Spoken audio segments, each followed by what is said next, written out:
Olá pessoal, tudo bem com vocês? Essa aula é referente à correção de exercícios da aula 22, atividade de criação. Como nós já discutimos, na nossa aula, a carta oficial, que era aquele caso do Bolsonaro, nessa aula nós faremos apenas a TC, que é o exercício 10, capítulo 7, ok? Vamos lá? Então vamos iniciar textos para a questão número 10. Texto 1. A boa cidade, do ponto de vista da mobilidade, é a que possui mais opções, explica o planejador urbano Jeff Risson, do escritório dinamarquês J Architects.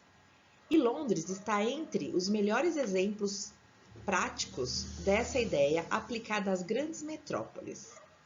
A capital inglesa adotou o pedágio urbano em 2003, diminuindo o número de automóveis em circulação e gerando uma receita anual que passou a ser replicada em melhorias no seu consolidado sistema de transporte público.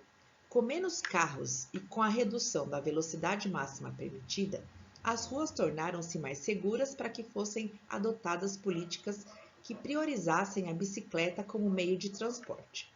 Em 2010, Londres importou o modelo criado em 2005 em Lyon, na França, de bikes públicas de aluguel. Em paralelo, começou a construir uma rede de ciclovias e determinou que as faixas de ônibus fossem compartilhadas com ciclistas, com um programa de educação massiva dos motoristas de coletivos. Percorrer as ruas usando o meio de transporte mais conveniente e não sempre o mesmo, ajuda a resolver o problema do trânsito e ainda contribui com a saúde e a qualidade de vida das pessoas. Texto 2. Mas afinal, qual é o custo da morosidade dos deslocamentos urbanos na região metropolitana de São Paulo? Não é muito difícil fazer um cálculo aproximado. Podemos aceitar, como tempo normal, com muita boa vontade, 1 hora diária. Assim, o tempo médio perdido com os congestionamentos em São Paulo é superior a 1 hora por dia, sendo a jornada de trabalho igual a 8 horas. É fácil verificar que o tempo perdido é de cerca de 12,5% da jornada de trabalho. O valor monetário do tempo perdido é de 62,5 bilhões por ano. Esse é o custo social anual da lentidão do trânsito em São Paulo. Texto 3. Torna-se cada vez mais evidente que não há como escapar da progressiva limitação das viagens motorizadas, seja aproximando os locais de moradia dos locais de trabalho ou de acesso aos serviços essenciais, seja ampliando o modo coletivo e os meios não motorizados de transporte. Evidentemente que não se pode reconstruir as cidades, porém são possíveis e necessárias a formação e a consolidação de novas centralidades urbanas.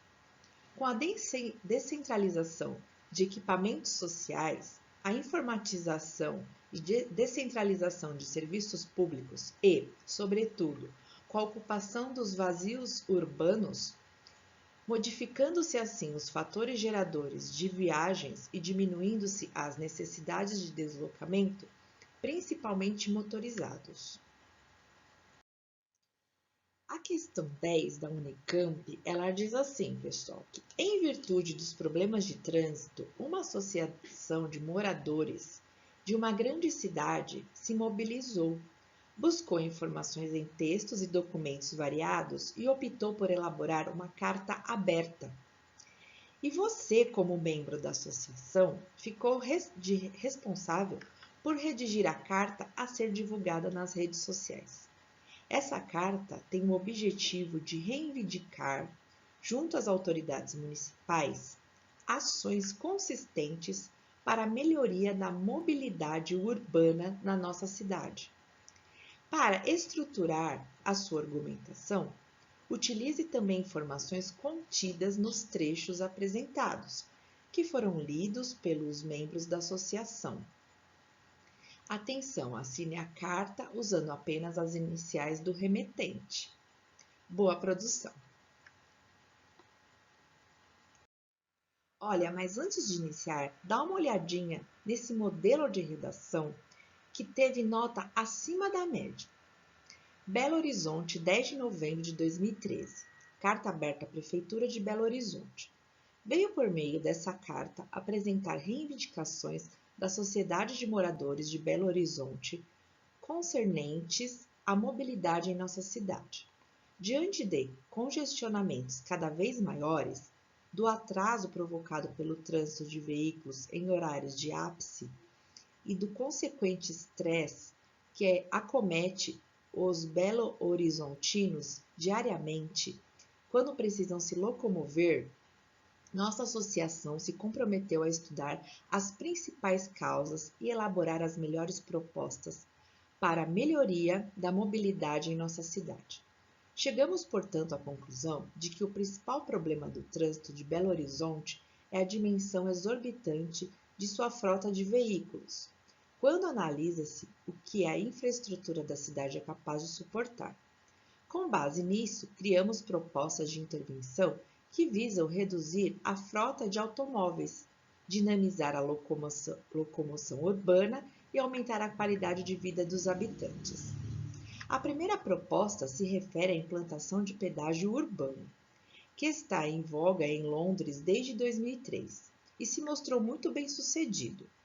Esse pedágio consiste em uma tarifa cobrada em diversos pontos da cidade para motoristas de automóveis. O efeito imediato dessa proposta é o desencorajamento do uso de automóveis pelos cidadãos. Além disso, o dinheiro dos pedágios torna-se um fundo para investimento em transporte público. A segunda proposta relaciona-se justamente ao transporte público. Sugere-se a ampliação da frota e das linhas de ônibus, além da criação de ciclovias por toda a cidade. Paralelamente a isso, convém ampliar o serviço de aluguel de bicicletas públicas, sucesso na França. Com essas propostas, esperamos uma melhoria significativa na mobilidade em Belo Horizonte. Portanto, exortamos a Prefeitura que elas sejam postas em prática. Atenciosamente, TMG. E aí, gostou da carta? Foi muito bem escrita. Não esqueça, então, de fazer a sua, de treinar e acompanhar as aulas, ok? Um grande abraço carinhoso e até!